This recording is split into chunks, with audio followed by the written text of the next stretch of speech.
That was the other reason why I knew you'd be a good guest, is because you weren't just going to sit there and hear the crickets chirping. Right. Or have you just go, yeah, okay, I like it. I knew you. It's good. If you felt strongly about something, we'd hear it, and that's what we want. There's flavors and stuff. Oh, you guys like this? I do too. Okay.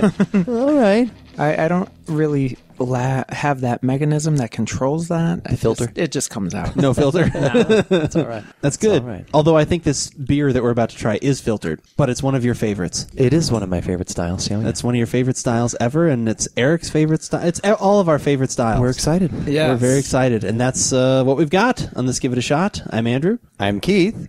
And I'm Eric. Yes. All right. He's getting the hang of it now. The Power Trio. That's right. So, and we are AboutBeverages.com, and the beverage we are about today, it's something new from Samuel Adams. It's Griffin's Bow. It's their oaked blonde barley wine ale. Comes in at 11.5% alcohol. This is just out recently, so I'm not sure if it's a seasonal or just a... It's part of what they're calling their single batch series, so it's Okay. even difficult to find on Sam Adams' website. Okay. And by difficult, I mean not at all.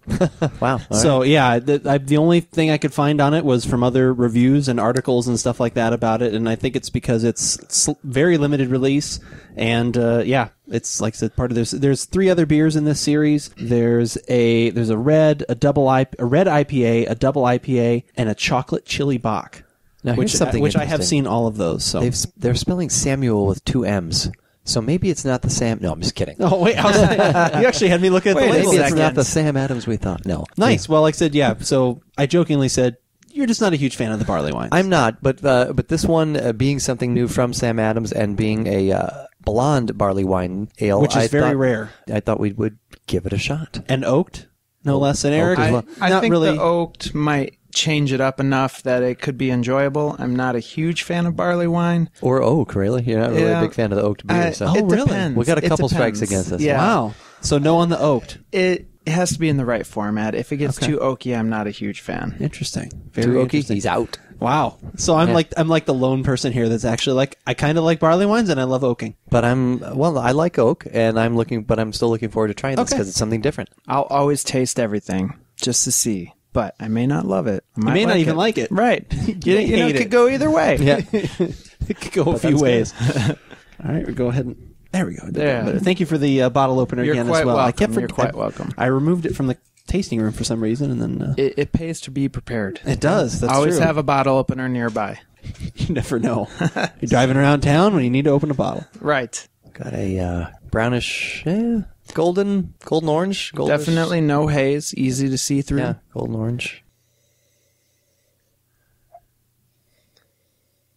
I kind of detect a little sweetness in the smell there. I don't get it until the end of it, but you know what this? But I do get it. It doesn't come right out to me for some reason. The barley wine aroma. Oh, okay. Yes. Interesting. But at the very end, there is that sweetness, and I think we've talked about this before when we've discussed barley wines, that hard candy around Christmas from when I was a kid, that kind of sweetness. And it may have even been like the ones we had at the store. Only your at Trader- grandmother would eat. Those, Yes. yeah. It's in that grandmother's jar sort for of, like 10 years. Yes. that sort of sweetness type, and that's the note I get at the end of this. That's Like candied sugar? Like kind of thing or something? I don't know I don't know how those old candies were made, but they used to they'd be shaped like blackberries, and when you would suck on them, and they'd have the center. the center, Yeah, the chewy center. Yes. down in the middle. That's the Well, kind of almost kind of like a sweetness it Hickory reminds me Farms. of. Like remember the Hickory Yes, Farms? the strawberries. Yeah, exactly. Yeah. Although Yeah, I that like kind of- those. that Yeah, kind of I thing. do like those actually. But I do see where you're going. That's kind of the note. It's almost like a sweet hard candy kind of aspect to the beer in the aroma. I'm getting some sort of like smoky's way too far, but there is definitely I'm picking up on like some sort of hickory, like something like wood barrel. There's like something woody in there from the 80s. I don't know, like something at the back end that really stood out to me at the beginning. I'm not getting it as much now in the aroma since we've been talking about the sugar sweet candies. But there's something like at the end of that sniff of that note that's like it goes sweet, sweet, sweet, and then there's something sharp there at the end that for some reason makes me think of like oak barrels. I could see that a little, but it's like that sweet just kind of overpowers it. Well, I'm definitely not like so. Normally, when I smell a barley wine, I'm already kind of like okay, but this one I'm not there. Looking Now, forward to trying so it. you're getting even less barley wine aroma than the beer that we had at Joe's birthday. Which Correct. That's interesting. Yeah. Huh. You're Okay. not? No. Okay. It's interesting. I like, to me, it says barley wine when I Yeah, smell see, this one. this Whereas does the other not. one, for some reason, did not. It did some, but it doesn't. Yeah, that other Not one, too I was much just more- like, really? Yeah. Huh. Yeah, this one's not, but it has that note of the sweetness from barley wine. We had the Firestone 15th anniversary. They're one that they do every year, and it had a lot of where there's like 8 different beers in it, and they've Yeah. all been aged in oak, which, like I said, which is, I think, kind of the one we had for my birthday the previous year was amazing. Right. I think I told you about that yeah, one. you said it was Coconut fantastic. and- Oh, God, it was Oh. probably one of my favorite beers of all time. was It's delicious. so good, so complex, and just amazing. And the one this year, some of the percentages in it were barley wine, then aged and stuff. And Keith really picked up on that. I saw it was in there, but obviously it didn't bother me. Didn't notice too much. Yeah. The taste, it wasn't there as much, but it definitely wasn't. Yeah, the you said aroma it was for in the me. aroma. So I think this is interesting because it kind of mellows out a little bit as it's opened up a little here in the glass. This is interesting. Maybe the oak kind of mellows out that sweetness a little bit. I get a lot of oak actually in the flavor. Yeah. And I don't hate it. Don't hate it. This is not as offensive as I thought it might be. I have to agree with Eric on that. I don't hate it. I don't know if it's necessarily something I could enjoy on a regular basis, but I definitely think it's interesting. A nice kind of hint of oak up front, a little bit of almost something apricot-y at the back a little bit.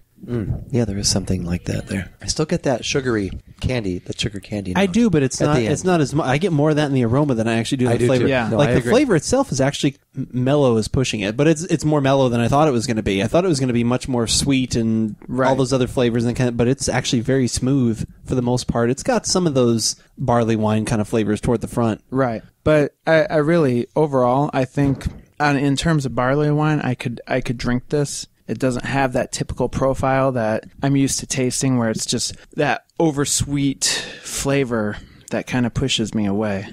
Have you ever had like Stone's barley wine? I don't know if I've had Stones. I've had a couple. That one tends to be not quite as sweet. If you Yeah. ever want to try, like, it's usually not. It's usually like $5.99 for that. What's the 22 one? ounce. The one I like was Big Sierra Nevada, right? You like the Sierra Nevada Bigfoot barley wine? because it was so unlike a barley wine. Yeah, Right. and that was like, well, this isn't like a barley wine at all. You're like, that's why I like it. Yeah.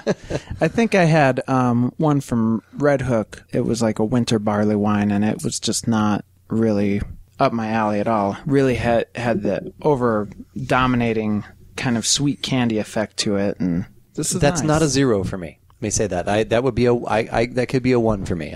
And our rating system, a 1 is, we would buy it again. We have some caveats about it. I wouldn't buy it all the time, but the price is good.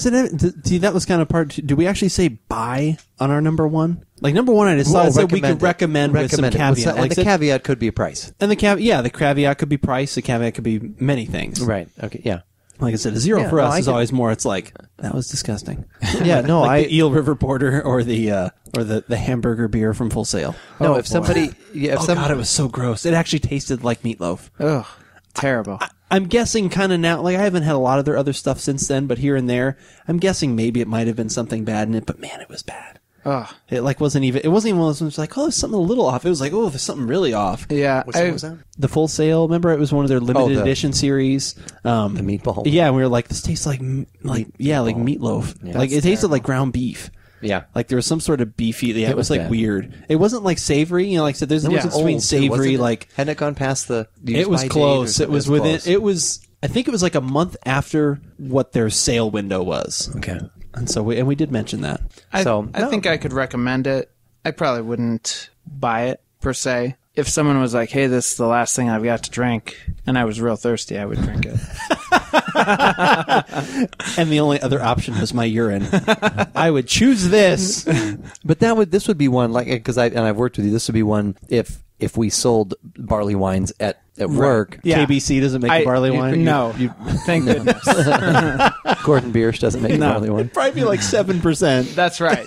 Still really low. Actually, we're going to start carrying Henry Weinhardt's barley wine. Nice. Blue Boar barley wine. That's right. It comes in a convenient 12-pack for your drinking pleasure. We got this upwards of 6.25%. We're pushing boundaries. Yeah, that's another box quote. Pushing boundaries. That's very funny. I don't know. It depends. Like I said, if you have someone that really likes your traditional barley wine, this would be interesting for them because it's a little bit different. Right. So yeah, I guess I could agree with that.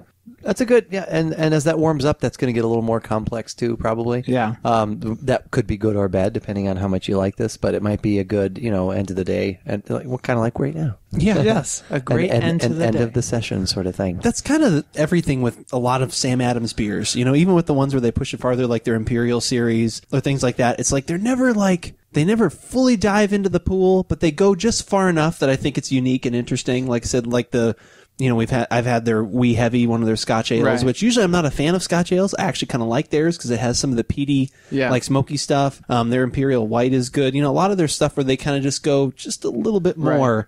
It's like just enough where it's interesting. Right. And on that note, head on over to the website at AboutBeverages.com and check out our tasting notes for Keith's favorite barley wine, as well as where it hits on our recommendation scale. While you're there, become a fan of us on Facebook, follow us on Twitter, download the mobile app, which is quite exciting for us. Nice little piece of technology, and we appreciate all the comments and feedback that we've been getting. It's very nice. And we also appreciate having Eric once again as our guest. Thank you again for having me. Hopefully we will be able to do that again soon. Yeah, hopefully the barley wine didn't turn him off. Because you know, everything had been going really well, and then we hit him with a barley He's wine. like, sorry, guys. I'll still come back. No, actually, if you guys will have me. You will. You're working on absinthe for us, I thought. I am in the process of putting that together, so we should have an absinthe tasting pretty soon. All right. But whether we like it or not, you should give it a shot.